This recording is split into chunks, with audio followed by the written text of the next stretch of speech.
Hello everyone! Come stray feeding with me! Ayan, alam nyo guys, actually matagal ko na talaga tong gustong gawin way back in college. Gustong gusto ko na siyang gawin kaso walang budget, walang kasama, at pinakamalaking bagay, nahihiya talaga ako. Nahiya ako pag may tumitingin, di ko alam anong gagawin, saan magsisimula. Kaya eto, thankful talaga ako at meron akong kasama yung husband ko.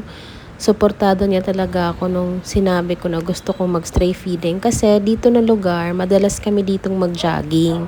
At habang nagja-jogging kami, etong mga aso na to, lagi silang nakasunod kahit wala kaming dalang pagkain. Ewan ko ba't sila sumusunod sa amin.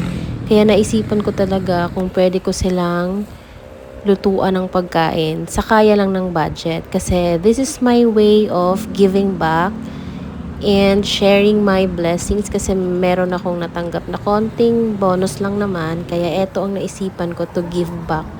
Tinaon ko siyang Holy Week para sana wala masyadong tao pero I failed. Maraming tao kaya kinanker ko talaga yung fear ko.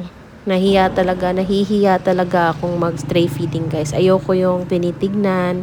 Kaya eto kay nakaya ko na lang. Dito medyo kumapal-kapal na yung mukha ko dyan guys. Kaya pa-smile-smile na yan.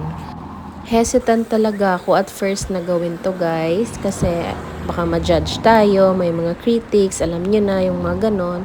Kaso nakikita ko sa ibang influencer, kagaya ni Raven, at na-influence niya ako na totally gawin talaga to. Bahala na si Batman, pakapala na lang ng mukha.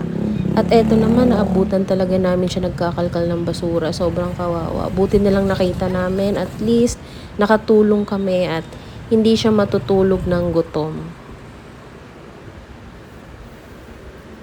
Sana guys, kung may extra kayong pagkain, nakikita niyo yung mga stray, wag niyo pong saktan at bigyan niyo ng pagkain. Kung naalibadbaran kayo, tabuyin niyo lang, wag niyo pong saktan. Pareha-parehas lang din po tayong nagtatry mag-survive dito sa Earth, Charis. Ayan, dito lagi namin silang nadadaanan. Dalawa yan sila, nawala yung isa. At eto siya, nakakatuwa. Kitang-kita mo talaga na grateful siya at may pagkain siya ngayong gabi. Yun lang naman guys. Please spread good deeds and good vibes. Thank you for watching. Bye-bye!